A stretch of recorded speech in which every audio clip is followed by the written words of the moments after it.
Mas por que eu gravei essas duas primeiras partes, né? Primeiro, eu acho que as pessoas têm que reconhecer os sinais que o corpo dá pra gente. Então, desde os 15 anos, eu comecei com dores de cabeça forte, mas no último ano, antes de eu ter o AVC, as dores de cabeça se tornaram mais intensas mesmo. E eu fui indo nos médicos, enxaqueca, muda a alimentação, faz exercício, é parte hormonal, é o siso, é sinusite. Então, para vocês verem, tipo, dos 15, que começou realmente as dores de cabeça mais intensas, aos 33, eu tive vários diagnósticos diferentes. Até que realmente culminou e eu tive o AVC. Aí, como eu tava falando na parte 2 do vídeo, quando eu fui pro hospital e passei os 30 dias na UTI, eu fiz vários exames, passei por 5 cirurgias, porque realmente eu tive que abrir, porque o meu AVC, ele não diminuía, então eu abri a cabeça daqui até aqui, eu tenho uma boa cicatriz, uma boa falha no cabelo, a minha cabeça, ela é mais funda nessa parte. Quando tiraram o dreno, teve uma outra parte que afetou muito, que afetou a parte da fala, então foi um outro AVC que eu tive. Bom, mas quando eu voltei para casa depois de tudo isso, foi o corre para descobrir o porquê, né, que uma mulher... Bom, continuando, né, então o porquê que uma mulher de 33 anos, que não tinha nada que sinalizasse o AVC, teve um AVC.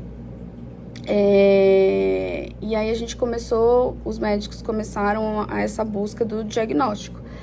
E aí foi onde eles realmente encontraram, com um exame que chama, que eles passam, né, um catéter pela virilha, vem, sobe e fazem toda uma análise da parte das veias, né, do cérebro. Eles descobriram que eu tinha um problema raro, que eu nasci com ele, chamado MAVE.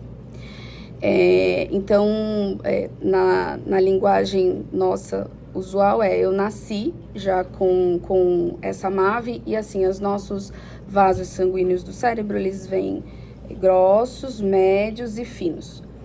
A MAVE, ela faz com que o grosso vá direto para o fino, não tem essa metade. Então, o fluxo sanguíneo, de repente, pode estar muito intenso, e por não ter esse caminho do time do sangue certo e diminuindo, pode estourar. E aí os médicos falaram, eu poderia ter isso caído quando criança e ter tido esse AVC, eu poderia ter morrido de velhinha e não ter tido nada. Mas com 33 anos, eu acho que, tipo, numa pegada insana que eu tava de trabalho e tudo mais, que não é no trabalho, no lugar onde eu estou hoje, que inclusive eu sou muito feliz aqui, e aí vai ser uma outra parte do meu vídeo, que foi o lugar que eu valorizo muito, porque não é só um trabalho, foi o lugar que eles não me rotularam, né? E eu acho que esse é o ponto, que eu até tive dificuldade nesses 8 anos de falar muito, pelo ponto de que, sim, existe um preconceito de pessoas com deficiência, e eu até por isso que eu busquei de criar ferramentas para que as pessoas não percebessem que eu tinha passado por tudo isso. Tanto que às vezes eu converso com as pessoas, e hoje eu consigo conversar mais naturalmente sobre isso, as pessoas falam, nossa, Renata, mas não dá para perceber que você passou por tudo isso. É uma história de superação, conta isso. Então, eu acho que a decisão, inclusive, de eu passar, né, com o aniversário desses 8 anos de nova chance de vida, de gravar esses vídeos, exatamente contar um pouquinho a minha história de superação. Não foi fácil, mas me tornou mais forte, e me fez ter um outro ressignificado para a vida. Bom, passado tudo isso, né, tipo, descobriram, aí eu fiz uma outra cirurgia, que chama embolização, e aí eu tive o diagnóstico, não, Renata, agora a vida é normal, a vida que segue. E toquei minha vida normal, trabalhando, casada, com filho e vida normal. Só que não, gente. No período da pandemia, em 2021, mais ou menos em setembro, agosto, setembro, eu comecei a ter, tipo, muita tontura e dores de cabeça muito fortes. E aí, como gato escaldado tem medo de água fria, eu fui procurar um médico novamente. No período de pandemia estava muito complicado, a gente estava dentro de casa, por mais que eu trabalhe com eventos e a gente estivesse online fazendo tudo acontecer, né, aprendemos a fazer os eventos online e continuamos a vida na pandemia. O meu médico que eu passava, ele atendia só particular antes. E aí, né, a pandemia afetou todo mundo, inclusive financeiramente, o mercado que eu trabalho, por mais que a gente tenha aprendido, se tornado player nisso e não paramos na pandemia, óbvio que financeiramente tudo se tornou um pouco mais complicado na pandemia. Meu marido, né, tipo, trabalhava na hotelaria, teve que sair e tudo mais. E aí eu falei assim, vou passar pelo médico do convênio mesmo para que eu não tenha nenhum gasto com a parte particular. Porque eu tinha optado por seguir com esse médico, porque ele tinha feito minha cirurgia, todo acompanhamento, tinha passado por tudo. Então, eu fazia um acompanhamento, toda a tratativa junto com ele.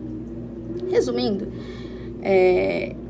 eu passei, aí ele pediu alguns e falou assim, mas você tem o exame de diagnóstico pós a segunda cirurgia que tenha feito o diagnóstico que tá tudo bem? Eu falei, não. Aí a gente precisa, então. E aí pediu o exame, eu fiz. A minha tontura e a dor de cabeça não eram do AVC, pelo contrário, eu descobri que o estresse também pode dar um tipo de desequilíbrio nos cristais do ouvido, e que se você ainda toma muito café, Coca-Cola e açúcar, isso acaba criando um desequilíbrio junto com o estresse e você começa a ter tipo uma labirintite.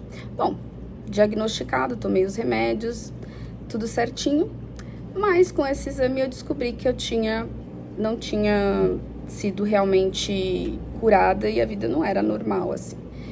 E aí o médico falou assim, Renata, você tem ainda chance de ter outro AVC e a gente tem algumas alternativas. Uma, abrir a cabeça novamente, só que é uma coisa de muito risco, porque é uma cirurgia muito complexa e pesada. A embolização eu acho que não faz muito mais sentido, porque ele estava muito mais para dentro. E a gente não sabe se a gente vai ter certeza de dar o resultado que a gente precisa, e pode ser que a gente acabe causando um outro AVC com isso. E aí, a radiocirurgia é a melhor opção. Fui eu fazer a radiocirurgia, gente.